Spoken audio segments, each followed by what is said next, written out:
चलिए शुरू करते हैं आज का main topic, aerial habitat. Aerial life में क्या क्या एडेप्टिव फीचर्स होता है, मतलब एडेप्टेशन ही पढ़ रहे हैं। लास्ट वीडियो है ये, लेक्चर 4 है, यहीं पे हम कंप्लीट कर लेंगे कि एरियल हैबिटेट में ऐसा क्या फीचर्स होता है। एरियल हैबिटेट मींस बर्ड्स, तो birds can fly, we all know ना कि बर्ड्स कैन फ्लाई। तो बर्ड्स कैन फ्लाई, तो फ्लाइंग के लिए क्या क्या फीचर्स होता है, कैसे बर्ड्स फ्लाई करते हैं, कैसे बर्ड्स फ्लाई करते हैं, हाउ दे कैन फ्लाई। तो what are the adaptive features for flying, वही पढ़ेंगे आज। ठीक है, चलो। एरियल हैबिटेट है ना, तो क्या है, बर्ड्स है, बर्ड्स, बस एरियल हैबिटेट में बर्ड्स ही होता है। ठीक है, जनरली, नहीं तो इंसेक्ट्स भी है, बटरफ्लाइज है, ये सब भी है। तो बर्ड्स का देखो मैकेनिज्म ऐसा क्या है। ओके, फर्स्ट क्या है इसका, बॉडी शेप। देखो बॉडी शेप क्या है, फ्लाइंग के लिए बॉडी शेप इंपॉर्टेंट है। इसका बॉडी शेप है स्ट्रीमलाइन्ड बॉडी, जैसे कि एक्वाटिक हैबिटेट में फिश पढ़े थे, तो तभी हम बोले थे कि फिश का जो एडेप्टिव फीचर्स है, फर्स्ट इसका स्ट्रीमलाइन बॉडी। बर्ड्स के लिए भी सेम चीज एप्लीकेबल होगा। Streamlined body is the main adaptive features for birds. तो बॉडी से आई थिंक स्ट्रीमलाइन्ड बॉडी से देखे, पढ़ लिए हैं तुम लोग, उस वीडियो में एक बार जाके देख लेना। तो स्ट्रीमलाइन्ड बॉडी से एक बार रिकॉल कर लेना कि वो है क्या, तब जाके समझ में आएगा, नहीं तो नहीं होगा। ठीक है, एक बार पहले वो वीडियो देखना है, लेक्चर 2 देखना है, उसके बाद ये देखना है streamline body shape for this concept only. Birds का शेप क्या है, बॉडी शेप क्या है ना, स्ट्रीमलाइन बॉडी। चलो, स्ट्रीमलाइन बॉडी, स्लिक शेप लिख दो।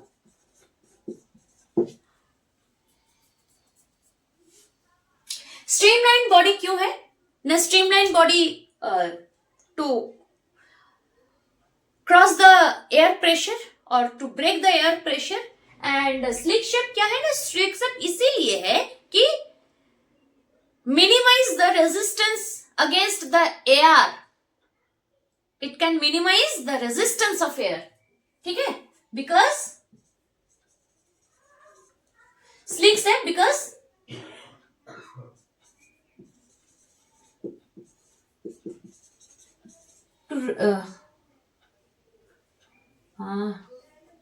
to minimize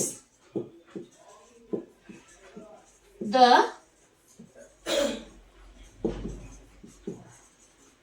resistance against air। ठीक है, because to minimize the resistance against air, body surface is actually smooth है। नेक्स्ट क्या है, body surface smooth.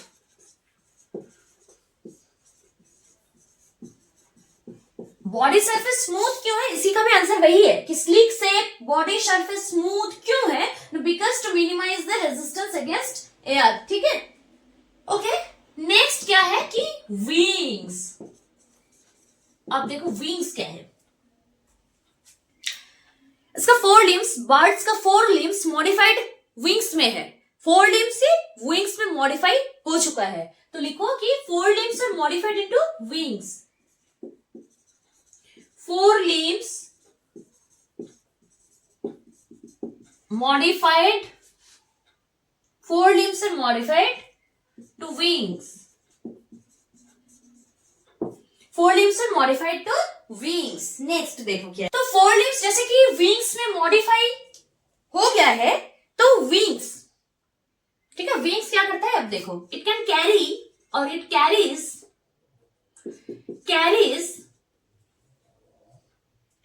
Long flight feathers. Wings क्या करता है ना, carries the long flight feather. Flying के लिए जो फीदर्स हेल्प करता है, दैट इज फ्लाइट फीदर। ठीक है, तो long flight feather, it carries long flight feather.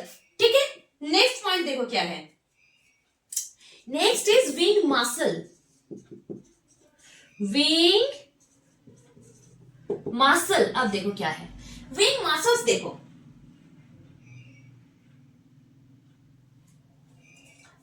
Muscles strong होता है, बहुत ज्यादा एक्टिव है। क्या है? Strong and active. क्यों बोल रही हूं मैं? क्यों? Wing muscles are strong and active. Wing muscles are strong and active. क्यों ना?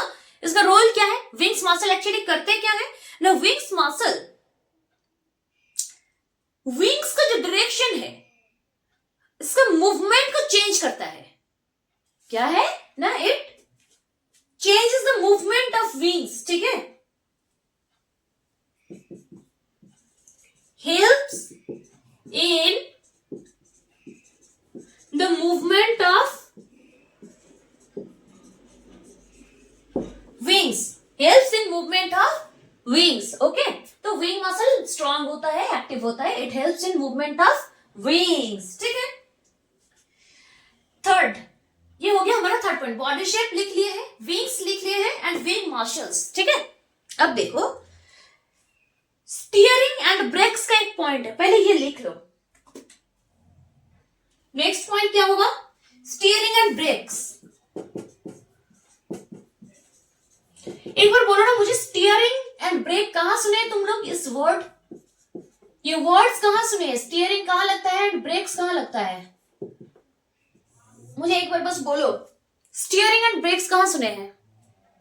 जहां सुने हैं रोल सेम है, बर्ड्स में भी और in the case of car, गाड़ी के लिए सुने हैं ना स्टीयरिंग ब्रेक्स, तो वही बस। ठीक है? तो रोल क्या है ना? स्टीयरिंग का काम है, काम क्या होता है? डायरेक्शन चेंज करना। देखो, स्टीयरिंग एंड ब्रेक्स में क्या है? टेल फीदर जो है ना, टेल फीदर, तो टेल फीदर क्या करता है ना? पूंछ का काम क्या है? पूंछ, बर्ड्स में पूंछ होता है, तो क्यों? टेल फीदर का वही मकसद है कि it will slows down the speed, flying speed. जिस गति में वो उड़ रहे थे, वही गति को स्लो डाउन करने के लिए टेल फीदर का फंक्शन है। ठीक है? तो टेल फीदर क्या करता है? Tail feathers slow down the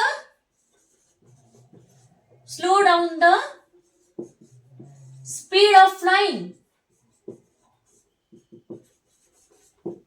speed of flying. It will slow down the speed of flying. ठीक है? एंड ब्रेक्स क्या करता है? It changes the direction, it changes the direction। जिस डायरेक्शन पे बर्ड्स फ्लाई कर रहे थे, बर्ड उड़ रहे थे, उस डायरेक्शन से अगर इधर आना पड़ेगा तो टेल फीदर का यूज होगा, तब जाकर स्टीयरिंग एंड ब्रेक्स का यूज होता है। Steering and brakes. ठीक है? It will change the direction and tail feathers slow down the speed of flying. समझ में आया? लास्ट पॉइंट देखो क्या है, ये फोर्थ पॉइंट था। एंड फिफ्थ पॉइंट क्या है? Body weight. Body weight. अब देखो, उड़ने के लिए ना बॉडी वेट हल्का होना चाहिए, लाइट बॉडी वेट होना चाहिए, light body weight. Light weight होना क्यों चाहिए ना? लाइट वेट क्यों होगा? टू फ्लाई, बस only reason is to fly. ठीक है? तो बॉडी वेट हल्का होगा। कैसे हल्का होगा? बॉडी वेट कैसे हल्का होगा बाबा?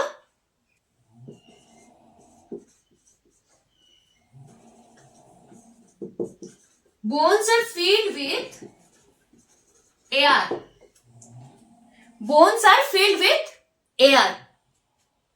ठीक है? यूरिन कंपोनेंट क्या है इसका? Uric acid. क्यों? पता है क्यों यूरिक एसिड है? यूरिन कंपोनेंट यूरिक एसिड क्यों है? Uric acid, urea and ammonia, ये तीन कंपोनेंट होता है यूरिन के लिए। ठीक है? तो किसी में यूरिन, किसी में यूरिक एसिड होता है, किसी में यूरिया होता है, तो किसी में अमोनिया होता है। तो बर्ड्स में यूरिक एसिड क्यों ना? यूरिक एसिड अगर यूरिन कंपोनेंट में है तो वाटर, पानी कम चाहिए है यूरिन फॉर्मेशन के लिए। बॉडी वेट लाइट रहे, हल्का रहे। ठीक है, वही है बस।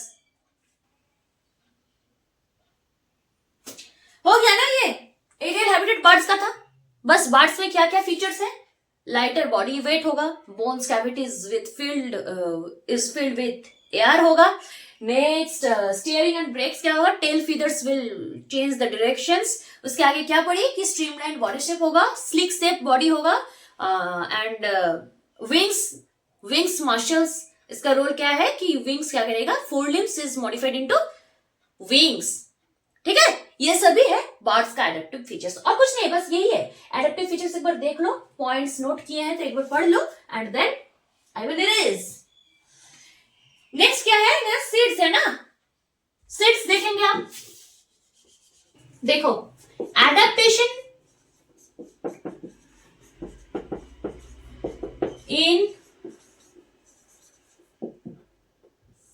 सीड्स क्या है? एडेप्टेशन इन सीड्स देखो क्या है ना। एडेप्टेशन सीड्स में सीड्स कहां से मिलते हैं? प्लांट से मिलते हैं, ट्रीज से मिलते हैं, और वही सीड से फिर प्लांट बनेगा। प्लांट का जन्म कहां से होता है? सीड से ही होता है। तो सीड्स मिलता है प्लांट से या तो ट्रीज से, और वही सीड से फिर से ट्रीज का जन्म होगा, प्लांट्स का जन्म होगा। समझ में आ गया? अब देखो एक चीज क्या है कि एडेप्टेशन इन सीड्स, मतलब सीड्स का एडेप्टेशन हवा में, वीड्स में, ये कैसे इसका ट्रांसपोर्ट होता है?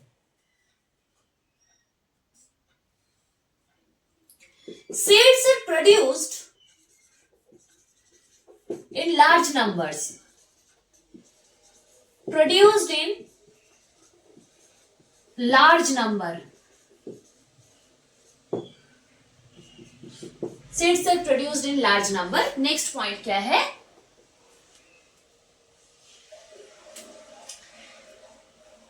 Seed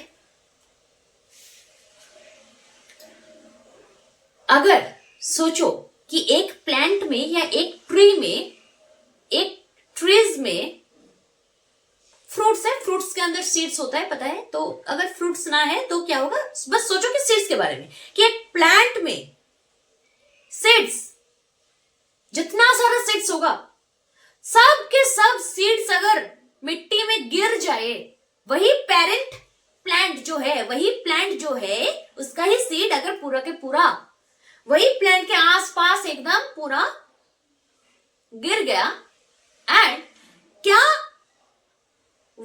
जितना सारा सीड्स है उतना ही सीड्स क्या एक एक करके प्लांट का जन्म देगा? एक सीड से एक प्लांट का जन्म होगा। जितना सारा सीड्स वही पेरेंट प्लांट के आसपास गिर गया, तो क्या वो सभी सीड्स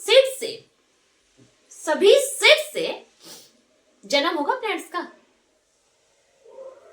बोलो ना, क्या होगा? एक भी सीड वेस्ट नहीं होगा। ऐसा क्या पॉसिबल है कि एक भी सीड वेस्ट नहीं होगा? Is there any chance to waste at least one seed? ना, ये होगा। एक्चुअली बहुत सारा सीड्स वेस्ट ही होगा।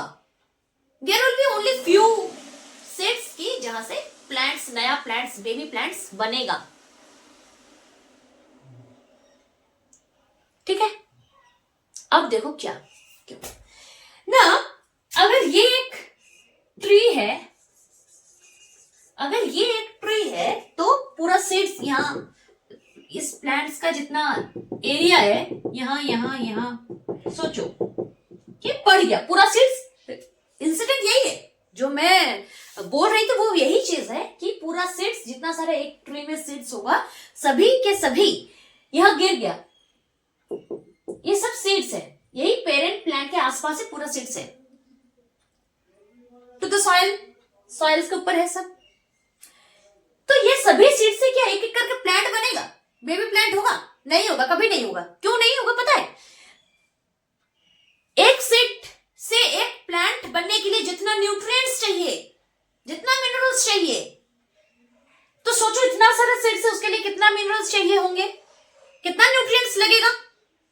उतना न्यूट्रिएंट्स, उतना मिनरल्स एक पेरेंट प्लांट के आसपास उतना अमाउंट में कभी नहीं होगा।